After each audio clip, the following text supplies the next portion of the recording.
it's shaking, and that's the air coming up through the lungs that is trying to cool down. So that's why it needs to pant, okay? So this is how you hold the beak. You can take one thumb and put it under here, under its beak, the lower mandible. Stick 1 or 2 fingers in between, and then the top fingers hold it tight around here. And that's how you hold it closed. And you need to keep it open so that it can breathe. If you've ever seen a pelican resting, so say you see one on the wharf and he's resting and the beak is closed, you're thinking, it can't be a mouth breather because its mouth is closed.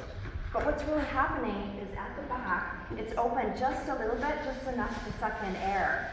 And so it's always getting some air in. So when you are rescuing a pelican and you hold it like this with 2 fingers, I usually use 2 fingers because it keeps it open a little bit wider. You're letting air pass through its mouth. Now, you don't, okay, see these 2 little things? These are the nares. And you're thinking, those look like nose holes, right? But they're not, as Carrie said. What they are is, okay, when a pelican scoops up fish, it gets a lot of salt water into its body.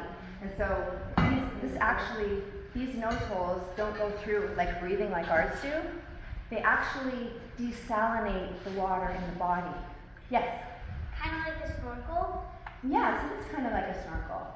And so it will, but for the bird, it will remove the salt so that it can absorb fresh water. That's what it does with my snorkel. Really?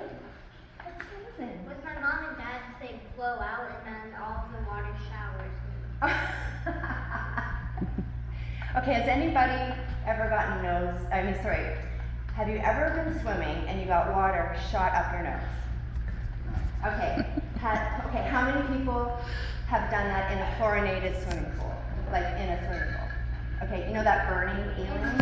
How about in the ocean and the salt shoots up? Oh yeah. Doesn't that hurt? That hurts so much. So imagine a diving bird, and not just a pelican, but most diving birds. They're like way up here. Baby Spunky sees a fish down in the water, and he's like, I'm so hungry, I'm gonna go get it. Goes, whoosh, whoosh, hits the water so fast and so hard that the water would shoot right into its nose and fill up its lungs, and that would be bad. So under here, it's actually the nose holes they're called nares, okay, but nose holes, okay. They are sealed off so that the water cannot shoot down into your lungs, okay. So when you hold the pelican, you don't want to clamp it up here. You don't want to hold this part shut, and you don't want to grab any of its throat either. You just want to get the furthest part down on their beak. Okay, so does anybody want to try? Is that okay? Yeah. Okay, so why don't you stand up over here, stand up beside me, and now, why don't you pick up Baby Spunky and try to gather the wings. Okay, go.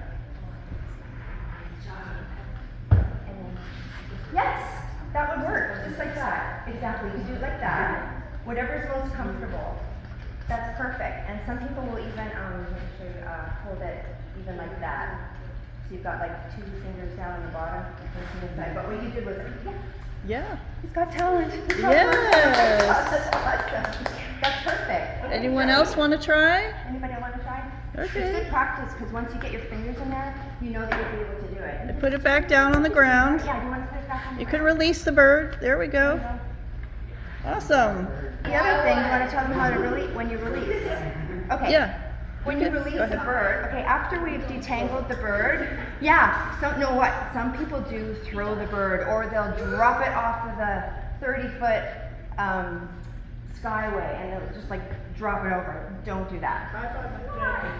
It's just not ready. It's like, it might be stunned. So what we do is we put them, we put them on the ground, and then they kind of like get it together, and then they decide when they're ready to fly away, and that's better for them. Okay, who wanted to go next? Okay, I'm sorry. So yeah, you can. Okay, perfect. Okay, now. I like doing it. Okay, that's good. Yeah, that works. Yeah, she's got one finger under there. Yeah? And we tuck it under right there. Good. Right there. That's good. Does that feel secure? Perfect. That's I terrific. just want to show you guys, this is that little tip that Carrie was talking about that helps them catch fish. It has a little tip. Their beaks are hard. Okay, so Does that mean they'll bite them? you know what? They don't want to bite you, so they're not trying to bite you. They're all they're going to try and do is like escape you. They don't come at you like that. There's other seabirds that will try to turn their head, like the ones with the really sharp beaks. They will try to turn and get you. These guys don't. I've seen gators. Oh, Yeah. I've seen gators. Wow. They have teeth though. So that's great. Good job. Terrific. You want to try? Okay. Wait, I'm gonna try first. Okay. Okay. Wyatt, are you gonna want to try? Okay, no problem. Just want to make sure. Fly, birdie. Okay, very close now. You want to put your fingers between. Yes, that's it. Yeah. So you've got one finger, and you could also try 2 fingers. That's perfect. That's good. Good job. That's awesome. You got it. Okay, awesome. Thank you. Very good. Very good. Who wants to try saving baby Spunky? Come on up. His name is Spunky. Yeah. Oh my god, Cam, why are you holding You it? guys, it's so easy for you. That's amazing. That's Good job. terrific. That's awesome. So have Yeah, them so make sure that you feel like you really have it. them check the wings for hooks. Oh yeah. Hey guys, another thing that we do is once we catch a bird, say we see that it had a hook in its leg, we take the hook out, and Carrie will be talking about that. But then you don't want to just let it go because it could have other issues. And so just while we have the bird, it's very important to check its wings. So it's best if you work with a partner. So what's your name? Cameron, keep holding it like you were. But I'm just going to grab the wing, and what I would do is I would start to feel around the wing. And I would feel if there's any other hooks in it. I'd feel under its stomach, all over it. And we also have this tool here, you guys. See this tool? Yeah, I know that. Metal detector. And so we're like running around, beep, beep, beep, beep, beep, beep. If you hear beep, beep, beep, then we know there's a hook, and we'll try to like get that out. So, thank you so much. You want to take it down? Thank you. Okay, more questions? What if it's a bird that you did before and you put a chip in it and it senses the chip instead? Oh, with this thing. That's a good question. That's just for metal. Just for metal, but she wonders if a chip would be a metal. Yeah, If you put a metal chip what in if a bird. you guys caught a pelican before and then you put a tracking chip in it and you caught that same pelican but you don't know and the metal detector senses the chip instead of the hook? Yeah, that could.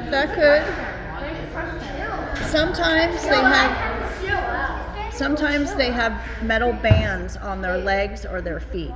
A band. A band. That's what they're tracked with that. Yeah, they don't usually put chips in. I don't know, maybe they do, and for some birds they might.